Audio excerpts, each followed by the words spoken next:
This video was possible with the help of the Wolf of YouTube. Enjoy!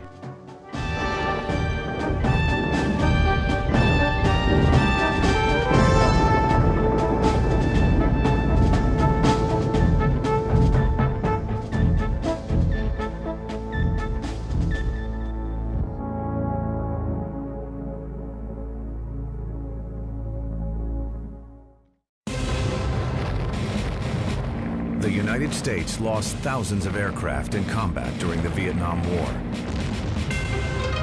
Hundreds of airmen were killed, captured, or never found. Remarkably, though, nearly 3,900 lives were saved, thanks to the courage, determination, and teamwork of a unique chopper unit known as the Jolly Greens. Their objective? To locate and recover downed airmen behind enemy lines. This is the story of their incredible missions.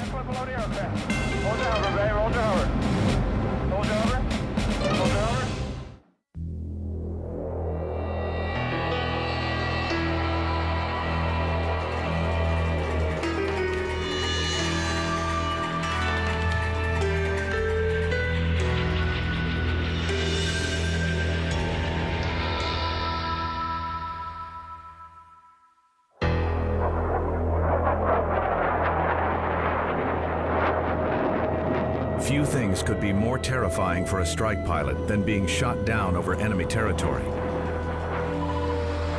especially over the jungles of North Vietnam in the late 1960s.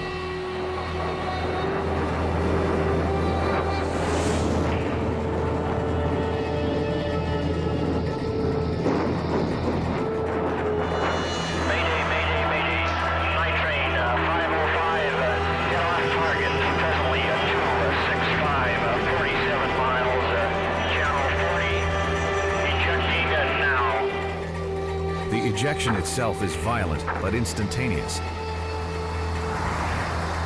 It is the thought of what lies ahead that is almost paralyzing.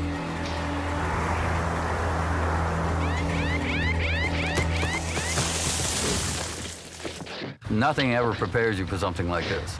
You're down on the ground and you know the bad guys are out there and you're helpless. You do whatever you can to try and survive, but until somebody comes to help you, then you just try and keep calm and don't panic. Fortunately for hundreds of downed airmen, a highly specialized search and rescue force was developed in Vietnam that was dedicated to one thing: bringing the survivor back alive. Their motto: that others may live. Their aircraft: the Jolly Greens. Time was a crucial element. These people were shot down usually in a very heavily defended area. There were a lot of people on the ground, generally speaking, and so every moment that went by, people were closing in on the survivor on the ground, which complicated the difficulty of the rescue. Jolly Green 6-0, taking ground fire for 6-1 position, Sandy. Come in, get him, come in, get him. Position for the ridge line. Roger, taking ground fire to 7 o'clock position for the ridge.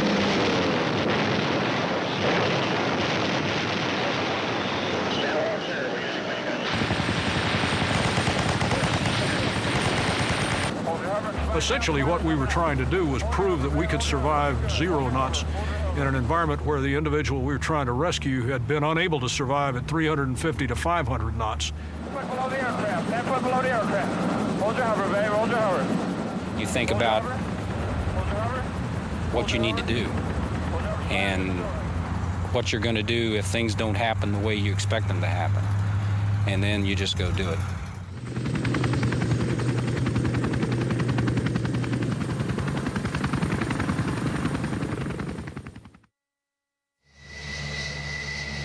In May of 1964, the United States resumed flying covert reconnaissance missions over Laos to monitor communist troop movements throughout the region.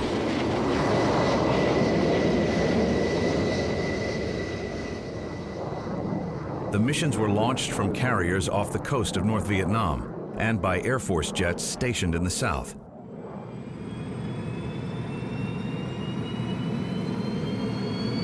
Following the Gulf of Tonkin incident, the scope of U.S. air operations throughout Southeast Asia began to steadily expand. Initially, limited retaliatory strikes were launched against strategic facilities in the north. When these strikes failed to halt further communist aggression in South Vietnam, the air assault intensified.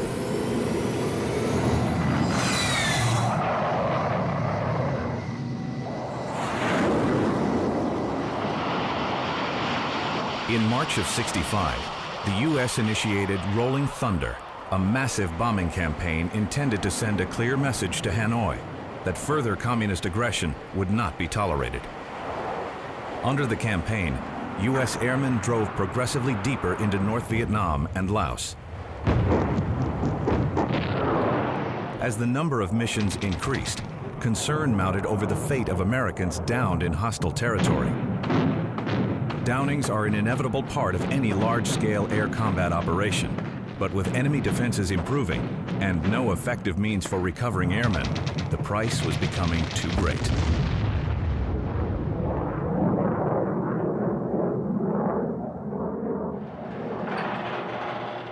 Prior to 1964, the recovery of downed airmen throughout Southeast Asia was a relatively unstructured and dicey proposition. A five-man team of rescue coordinators stationed near Saigon marshaled any available forces near an airman's location to attempt recovery. Dozens of pilots were saved, but if a rescue party wasn't available, or if the pilot was located in an extremely remote or hostile area, recovery was often impossible.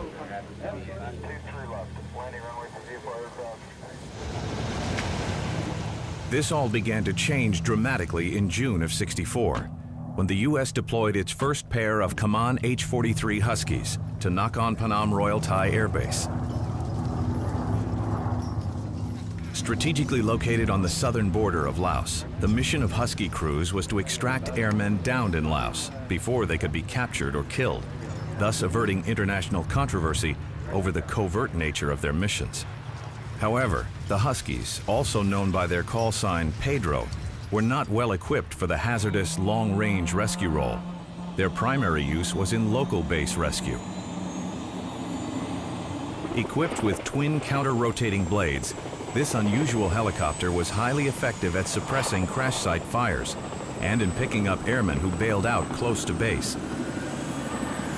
With limited fuel capacity, however, the Huskies were restricted to a relatively small operational area.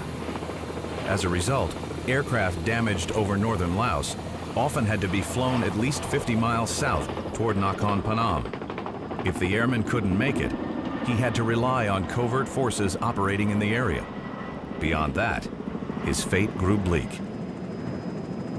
To extend their range, some Husky crews carried a 50-gallon drum of fuel and a hand pump in the cargo bay, allowing them to refuel while in flight. Homing in on an emergency tracking beacon carried by all pilots, the four-man Husky crew scoured the terrain for the survivor. Armed with nothing more than M16s for protective cover and no armor shielding, it was vital for the vulnerable crew to get in and out as fast as possible. If the pilot was uninjured, a sling was lowered on a cargo hoist so that the airman could be brought aboard quickly. If he was injured, a crewman was lowered to the ground to help the pilot aboard.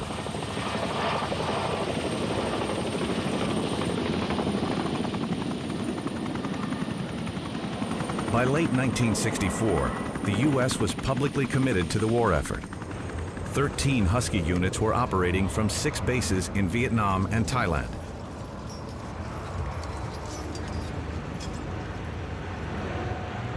Rescue efforts were gaining momentum, but it was clear that a more capable recovery aircraft was badly needed.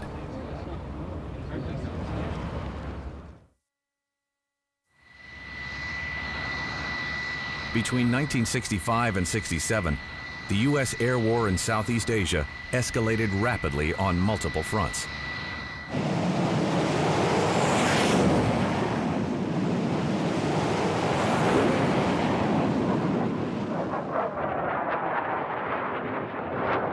Air Force and Navy jets ventured deep into North Vietnam and northern Laos, under operations Rolling Thunder and Barrel Roll.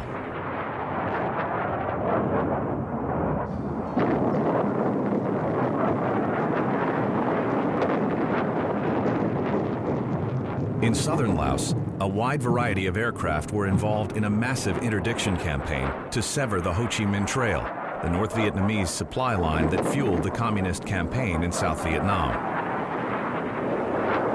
At the same time, North Vietnamese anti-aircraft defenses were becoming increasingly potent. U.S. pilots no longer had the luxury of owning the skies above 17,000 feet. We're getting flat without the target one. Watch it.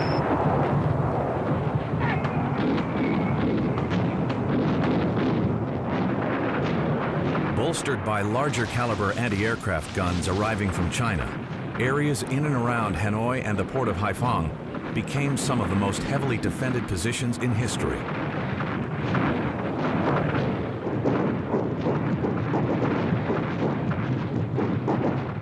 In time, poorly trained North Vietnamese defense forces developed sophisticated anti-aircraft tracking and firing techniques. The results were deadly.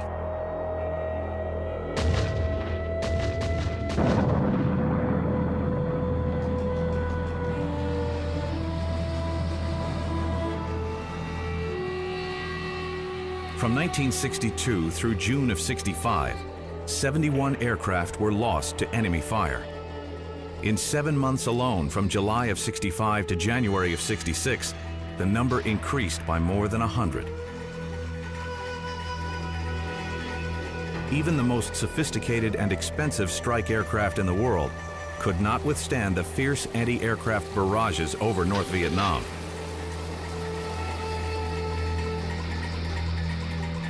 The fate of U.S. pilots downed over North Vietnam was especially grim.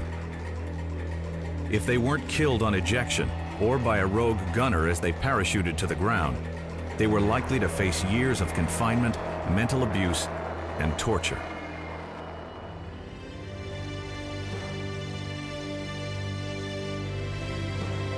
In December of '65, the situation began to improve dramatically with the arrival of the first Sikorsky HH-3s, otherwise known as Jolly Green Giants.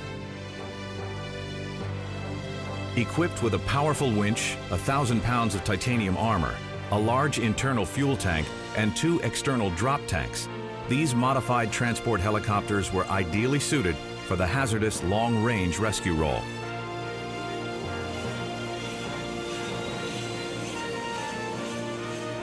The Jolly's unusual nickname was derived from a popular ad campaign for frozen foods and from their unusual green and brown camouflage scheme. By the time the first Jollies arrived, improvised recovery tactics had evolved into the concept of a well-coordinated search and rescue, or SAR, task force. During airstrikes, specially modified Lockheed C-130s orbited at high altitude in close proximity to enemy targets. As the strike force approached, the crew of these Crown command and control ships monitored each pilot's progress with sophisticated tracking gear. Homing in on target, pilots continually reported the location and intensity of enemy air defenses.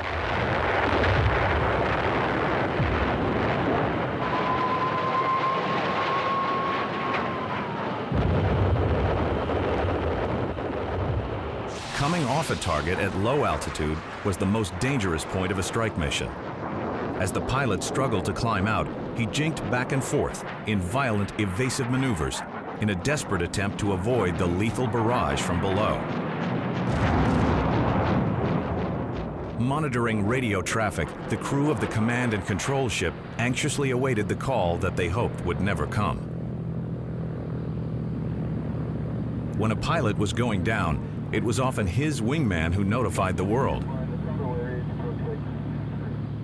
Receiving the call for help, Crown Control immediately alerted the Jolly Greens.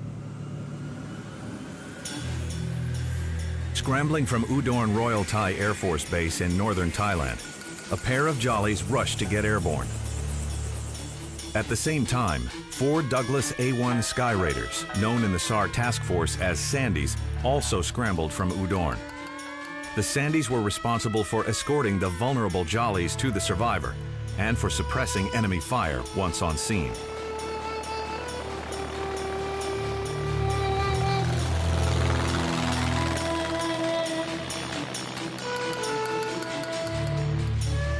Frequently, forward air controllers, or FACs, flying Cessna 01 bird dogs, were the first to arrive over pilots downed in South Vietnam. FACs routinely patrolled for enemy activity and directed follow-on airstrikes. They knew their areas of operation in great detail. Equipped with a radio and with marking rockets, FAC pilots provided valuable reassurance and advice to downed airmen and critical information to the task force on enemy threats and the pilot's position and condition. Monitoring all of the activity from high above, Crown Control continued to direct the rescue force in on the airman's position. If scrambled separately, the Jollies and their faster Sandy escorts would join up somewhere en route to the crash site. When time permitted, a tentative rescue strategy was worked out based on any preliminary reconnaissance information. One of our most basic tactics was to go in only in pairs. A low helicopter, a primary recovery helicopter, and a high bird, as we called it. And we learned that the hard way by losing a Jolly Green in November, on the 9th of November, '65, sent in alone. On that mission, we lost at least 2 and I believe 3 Sandys and 1 Jolly Green crew. That was a tough one.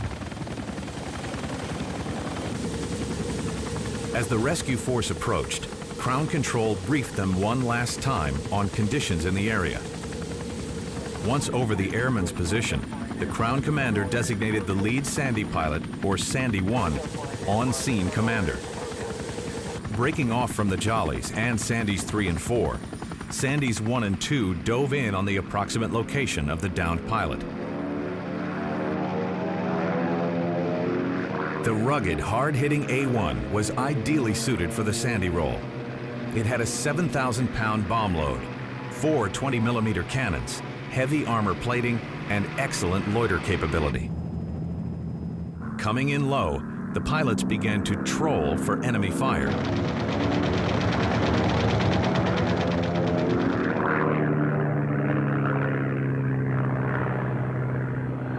As we were operating at low altitude, looking for the person on the ground and trying to determine where he was specifically, pinpointing him, hopefully finding the parachute and being able to visually see exactly where he was.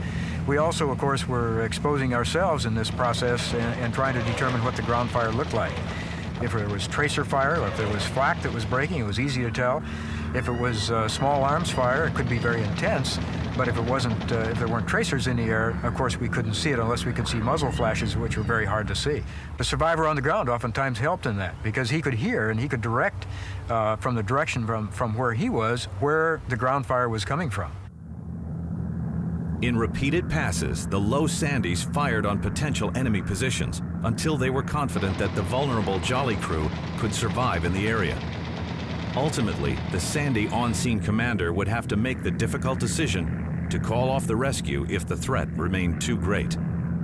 The Sandy low lead would have control up to the point of commitment for the pickup. It was a joint decision between the Sandy leader and the Jolly Green low aircraft commander as to whether or not the rescue was feasible.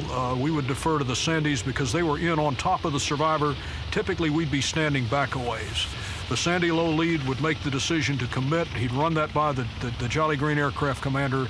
At that point, when the Jolly Green decided to commit, then he, in effect, was running the show with the Sandys in close support. While the second Jolly crew orbited nearby, in case the first crew was shot down, the low bird rapidly descended over the downed airmen. Critical to many rescue attempts were para-rescue men, also known as parajumpers or PJs. If an airman was hurt or not responding, the PJ would leave the relative security of the Jolly Green and take to the ground on a steel forest penetrator. The PJ was essentially a one-man army, prepared to do anything to get the airmen out alive.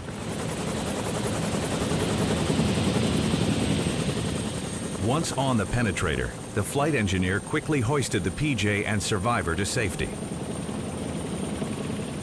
With the pilot aboard, the commander broke from his hover and rapidly sped from the area. When the aircraft was relatively free from enemy threats, the PJ tended to the airmen, treating any life-threatening injuries immediately. The PJ's mission was filled with uncertainty. Each time the crew approached a downed airman, the PJ had to mentally prepare for the worst. The life of the pilot, and indeed the entire Jolly crew, often depended on him alone. The first time I was put on the ground, I was in the high bird. The low bird man had gone in already, and a radio call came from him, "Please send me down." So we lined up, they put me down, and I couldn't figure out what was going on. And I got down there and I said, "What's wrong?" And he says, "I am scared." And I said, "That makes two of us. Now what the hell are we going to do about that?" And we went on and done what we were supposed to do. Throughout the war, PJs won more decorations for their heroic actions than any other group of men in the Air Force. On more than one occasion, it was the downed airmen who made it out safely, while it was the PJ who had to be left behind. Returning to Udorn, injured airmen received prompt medical treatment. For many elated survivors, it was almost impossible to express the amount of gratitude and respect felt for the brave crews of the Sandys and Jolly Greens.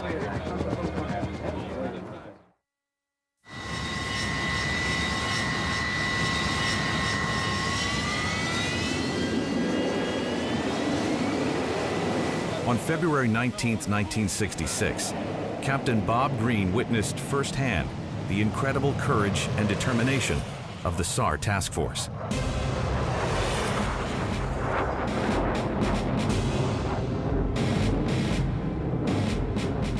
Returning from a strike mission deep in North Vietnam, Captain Green broke off from his flight of F-105s to search for targets of opportunity along South Vietnam's border with Laos. I found a hole in the clouds and went down into Magia Pass. Now, Magia Pass is where the majority of the supplies for the Viet Cong in the South pass through. I went there every day. After the mission, if I could possibly get there, I'd go down in Magia Pass. And this day, I went down, and there was something there that I hadn't seen the day before. So I started to circle around, and I got too low on my airspeed, and I was about 500 feet in the air and underneath the clouds, and the thing that I saw was anti-aircraft emplacement. And he saw me too, and saw nothing but a wall of tracers coming up at me. And he hit me from my radome right back to my afterburner. So I ejected there in Magia Pass. The burner was going, I was increasing the airspeed, and when I ejected, of course my chute popped right away and blew out a couple of panels, which was pretty neat because then I could use the blown panels to steer my chute. And so I steered it away from the road and back up against the hill. Landing right next to a large North Vietnamese convoy in one of the most heavily defended exit points for the notorious Ho Chi Minh Trail, Captain Green almost certainly faced capture or death. Though his wingman could not exactly see where he landed or communicate with him, he immediately alerted Crown Control that Captain Green was alive and down in the pass.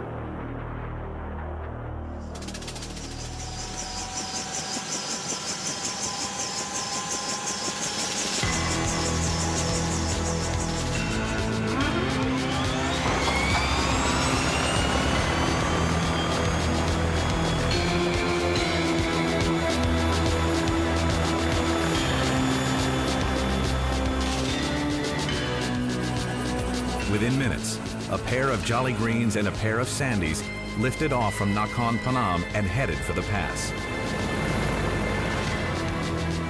To the west, a second pair of Sandys took off and raced to join up with the rescue force.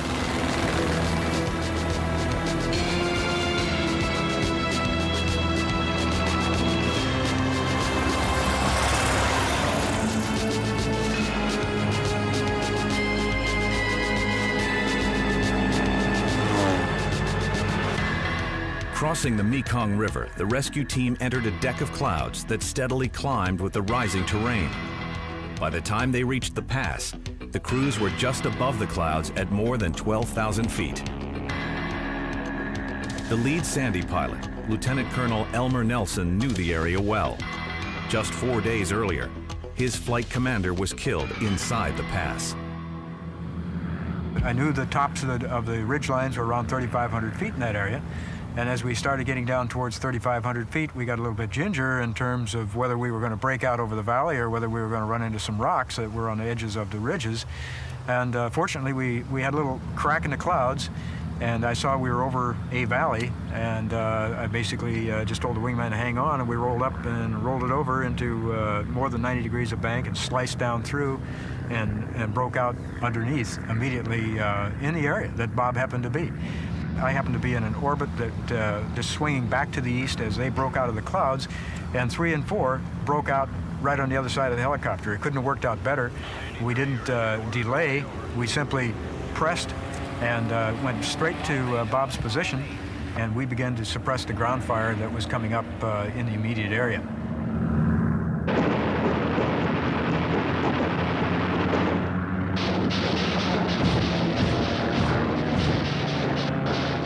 Each time we approached his position, we would pick up very intense tracer fire.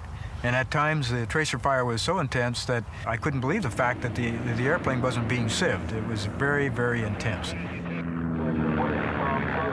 At that point, Sandy Lead contacted us and gave us the survivor's actual coordinates, which were down inside the pass. And the plotted position for the survivor was immediately south of a very heavy flak concentration.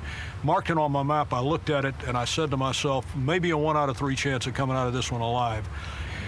We started then down over the pass. Barry did an extremely tight turn, a tactical approach, one of the first. He didn't hesitate. There was no doubt that if we were going to do this, it had to be done very quickly.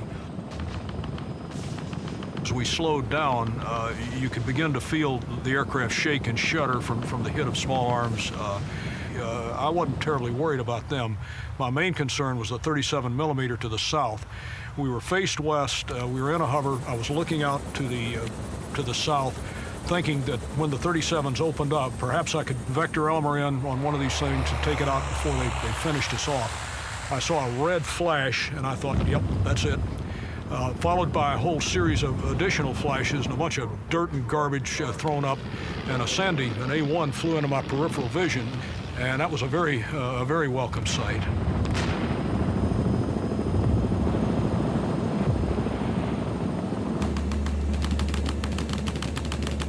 I could hear all the ground fire going off, but 37 millimeter small arm fire. I didn't know whether they were going to come in and get me or not because of the amount of ground fire. But the chopper showed up and they dropped it. It's called a tree penetrator, which I'd never seen before. And as it was coming down through the trees, the downwash from the helicopter opened these things up. And I looked at it, I said, boy, I got the seat. Well, they drop it down and let it hit the ground to get rid of the static electricity. And I went over to get on it, and the leaves had collapsed and gone back up spring-loaded. And there's a strap that you're supposed to put around you and strap on it. Well, they were taking hits, and they wanted to get out of there, and I wanted to get out of there too. And so I just stuck my arm through the strap, and tried to get the leaf down, and they were going up at this point. And I said, go, let's go, and I just wrapped around this and held on for dear life. And I remember going up, I said, if I get hit, it's a long drop down there because they were headed up to the clouds. But then decided I had such a death grip on the thing that even if they hit me, I wouldn't fall off.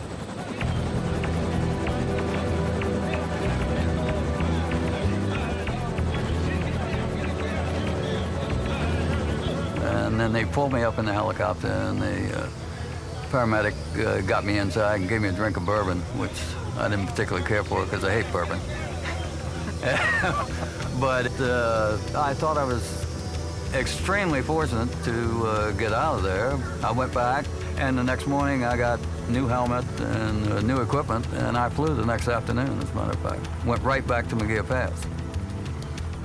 It's just one of those things. You get thrown off a horse, you get back on it just as quick as you can. Timing and teamwork were critical factors in recovery efforts. By late 1966, an airman downed in Southeast Asia could count on at least a 1 in 3 chance of rescue. The most limiting factor in all rescues was the slow speed of the jollies. Half of all unsuccessful missions resulted from crews not being able to make it to the airmen in time. To compensate for their lack of range, jolly crews began staging from remote forward bases in Laos and South Vietnam, known as Lima sites. Throughout the day, the crews would remain on alert until the last bombing runs had ended. If a pilot went down, the crew could respond from the Lima site within minutes. During larger bombing raids, jolly crews even began orbiting high above the North Vietnamese-Laotian border, returning to their Lima site every couple of hours to refuel. By early 1967, 10 Jolly Greens operated throughout Southeast Asia under a well-structured aerospace rescue and recovery service. While classic recovery tactics remained essentially the same throughout the duration of the war, things did not always go as planned. The rescue force always had to anticipate the worst as they set out on a mission.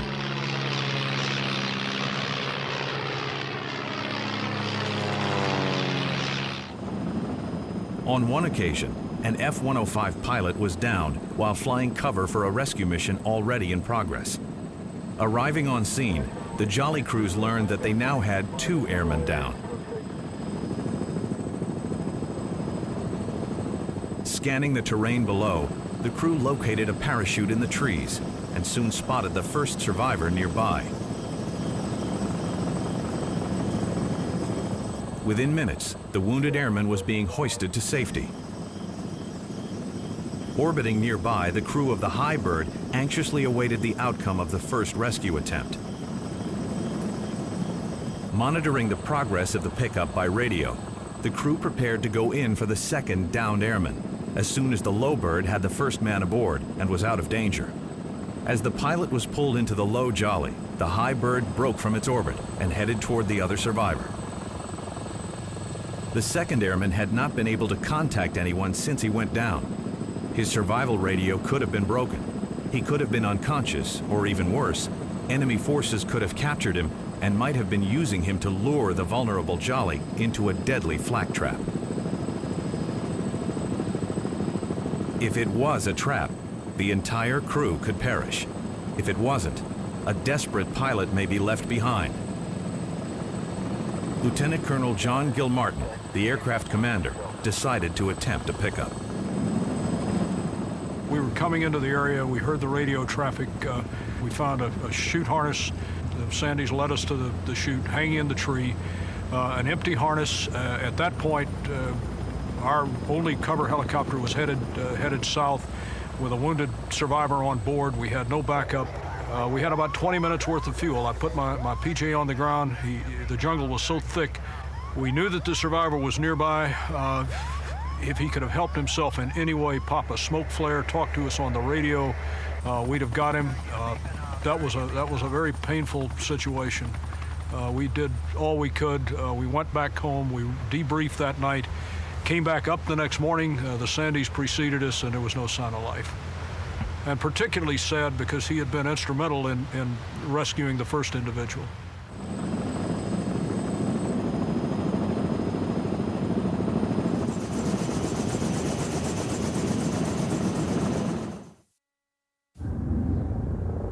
In September of '67, air rescue in Southeast Asia took a gigantic leap forward with the arrival of an entirely new generation of aircraft, the Sikorsky HH-53 Super Jolly Green Giant.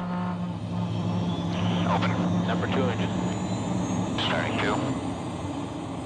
Modified from a heavy lift helicopter designed for the U.S. Marines, the massive Super Jollies were clearly superior to the earlier H-3 or any other similar aircraft in the world.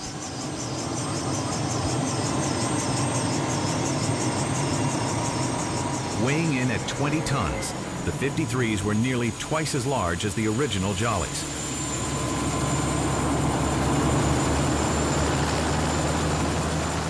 Powered by 2 turboshaft engines that generated more than 3,000 horsepower, the Super Jollies had the tremendous lift that the H-3s lacked for rescues in mountainous regions where the air was thin.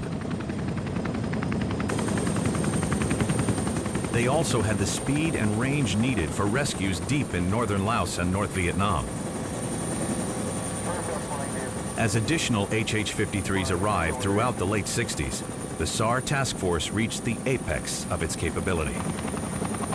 Forward air controllers operating in fast and nimble North American OV-10 Broncos often helped to pinpoint downed airmen with special laser designators and marking rockets. Vampire 26 here, and he's up on 243 0. He has a banked up flag. He'll be requiring a PJ. Make sure the Charlie's aware of this. All the while, the Sandys, who suffered some of the highest losses of any aircraft in Southeast Asia, continued to provide rescue escort in their beloved aging Sky Raiders. Right here, and he goes in to park the guns. Okay, you guys got me on the smoke. Okay, let's put your G's all around in smoke there. It looks like about 14-7 or something coming out there.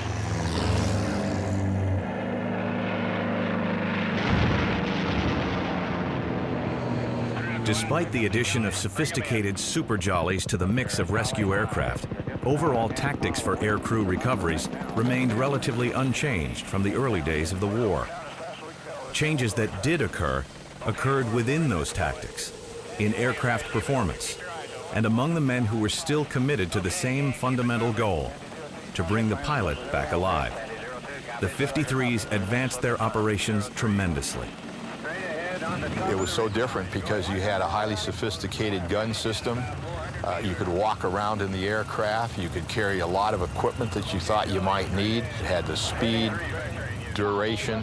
However, the rotor wash that it pushed down that you had to come up through was right at the hurricane force winds.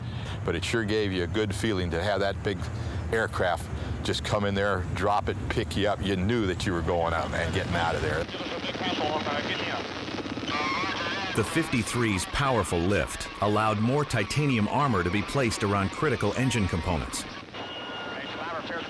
The massive size and power of the chopper also allowed crews to carry another para-rescue man, boosting crew morale tremendously, especially for the PJs, who were now supported in their lonely missions on the ground. You had help that could be sent down to you in the form of another pararescue man. If you needed help, you just called and he was there. You had 2 more on another aircraft that was flying high bird for you. However, the other guys got more sophisticated too. They had better ways of locating you, they had better weapons, but it was a comforting feeling to know that you had more help to help you personally if you needed it on the ground. The addition of 3 7.62mm miniguns, each capable of firing at 4,000 rounds per minute, were perhaps the Super Jolly's greatest asset. Green 6 0 taking ground fire to 6 o'clock position. Sandy, come and get him, come and get him. From the ridge line. Roger, taking ground fire to 7. Jolly's over there. Okay, Jolly Green. With years of experience, Sandy's developed extremely effective close air support tactics, laying rockets, white phosphorus, and other ordnance, often within meters of rescue crews.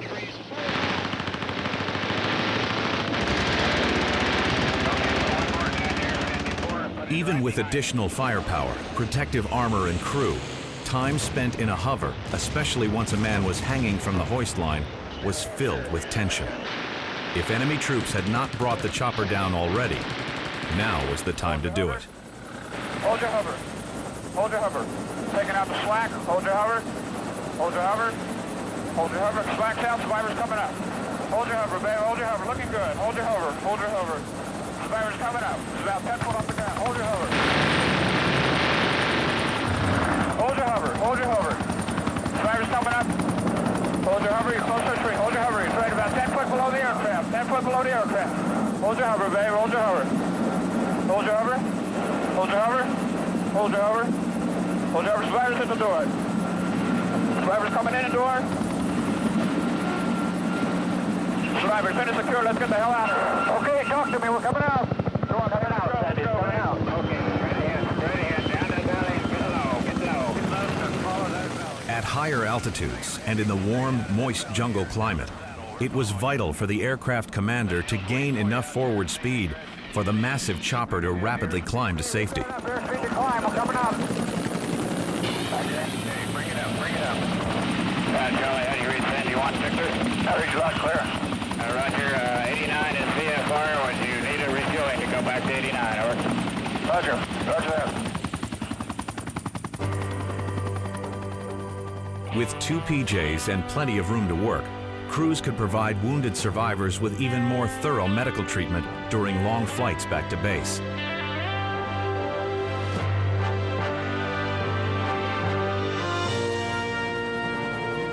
The Super Jolly became the finest search and rescue helicopter in the world and eventually became the core of the U.S. Rescue Force. Working together, the crews of both Jolly Greens contributed immensely to making successful aircrew rescue the norm rather than the exception for airmen downed in Southeast Asia.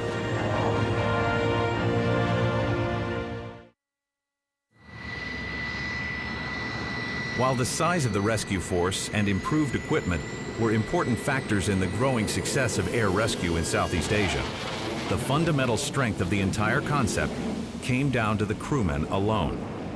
It was their incredible courage and teamwork that meant the difference between life and death for hundreds of airmen. On July 1st, 1968, Lieutenant Colonel Jack Modica and his flight of F-105s prepared to interdict a heavily armed North Vietnamese Army battalion amassed just 18 miles north of the DMZ. Dropping down to deliver his ordnance, Colonel Modica encountered heavy anti-aircraft and small arms fire.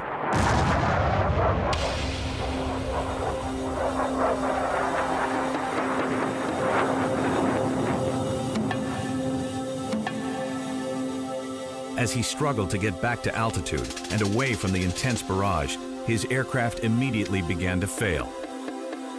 The entire instrument panel glowed with warning lights as tremendous heat began to build in the cockpit.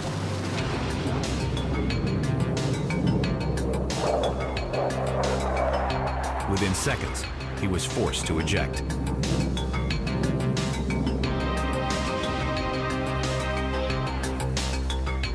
Having been unable to fly to a safer ejection point, he descended unconscious and injured into the enemy troop concentration. Throughout the first day, 3 rescue attempts were made, while dozens of aircraft struck enemy positions in the area. Colonel Modica would have to remain on the ground for the night.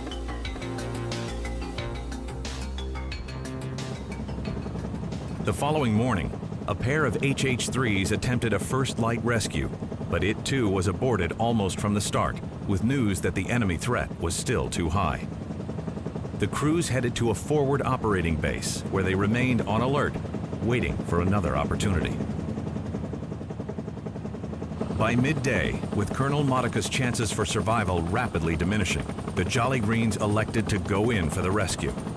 On board the Low Bird, para-rescue man Joel Talley prepared himself for his very first mission since arriving in Vietnam. The aircraft commander had briefed that we would make an initial pass over the area to attempt to draw any ground fire. Once we located the pilot, we would come back over the area and hover, and only at a last resort would I be put out of the aircraft to help the pilot on board. I spotted smoke out the left of the aircraft and called that to the aircraft commander, and all bets were off at that point. It was just time to go. I got on the penetrator because the pilot had said he couldn't move, so he would need assistance getting into the helicopter. I got onto the penetrator and they lowered me to the jungle floor, which probably was about 150 feet below the helicopter at that time. On the ride down, I was spinning around quite a lot and got disoriented, and the flight engineer who was running the hoist at that time pointed in a direction where we had spotted the smoke and where we expected the down pilot to be. I started off in that direction and actually conducted a ground search, and after about 18 minutes on the ground, located the pilot, and he was in fact disabled, laid out on the ground, couldn't move. I had to carry the pilot about 50 yards to an opening where we could get the force penetrator down to us and get on it and get back to the helicopter. When we initially got on the penetrator, that's when we initially started running into trouble. I told the pilot over the radio to take us up, and at that point the enemy opened fire on the ridge, and I still thank that pilot for doing what he did, because he saved our lives down there. Actually, on the initial ground burst from the people shooting, he took a round right through the center windshield of the H-3 helicopter, but held that thing in a hover until he got us high enough in the trees where he could drag us off through the trees without injuring us. So there we were, about 50 feet below the helicopter, being dragged through the trees and climbing out to get out of small arms range. The sensation was that the ground fire started with just a pop, pop, and then it was like popcorn all over the place. So we were scurrying to get to altitude and get out of that area. I would imagine it was about between 2,000 and 3,000 foot before we finally got in the helicopter.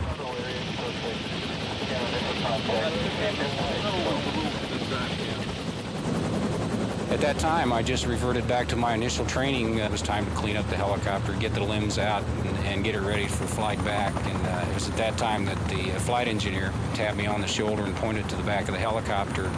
Because the doors were closed in the back, there were just beams of sunlight coming in all over, crisscrossing the back of the helicopter from the rounds or the ground fire which had penetrated the helicopter. So we were pretty lucky getting out of there. In addition to the small arms fire they had taken, the crew later discovered that a rocket round had punctured one of the Jolly's main fuel tanks, but fortunately had not exploded. For his extraordinary bravery, Joel Talley was awarded the Distinguished Air Force Cross, one of the highest honors that a U.S. airman can receive.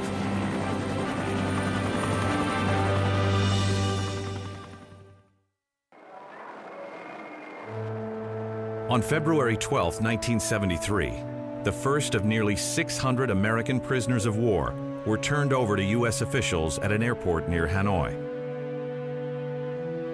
A daring attempt to free many of the POWs was conducted 2 years earlier in a midnight raid on the Son Tay prison camp just outside of Hanoi.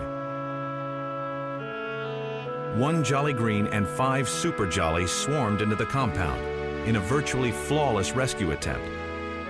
And while the prisoners had been relocated and none were recovered, the mission succeeded in many less tangible but significant ways. There was no doubt that it was a success in regard to the prisoners themselves. They had a better life after that. They were put together, they were all pulled into Hanoi from all over Vietnam and made to live together and given privileges they hadn't enjoyed in years. Sadly, many more airmen were killed or lost in action in Southeast Asia and would never make it home. However, hundreds of airmen did make it back safely, thanks to an extraordinary group of men and the special breed of aircraft they flew, the Jolly Greens.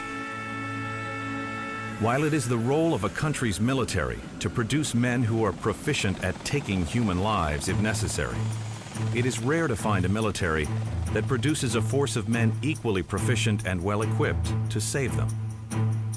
Yet that is exactly what happened during the air war in Vietnam. There was so much disillusionment by many service people in Southeast Asia about what they'd heard at home and all that. So occasionally at commander's call, I would remind them that it didn't matter why we were over there. Our job was just to pick these guys up. And I think most of the guys in my unit understood that and appreciated their mission. The United States knew no limit as to what they'd do to get a man out. There were limits to what would be effective, but the Air Force in Southeast Asia, from the 4-star down to Saigon on down, had absolutely no reservations in whatever assets we had, we'd throw them in for one man.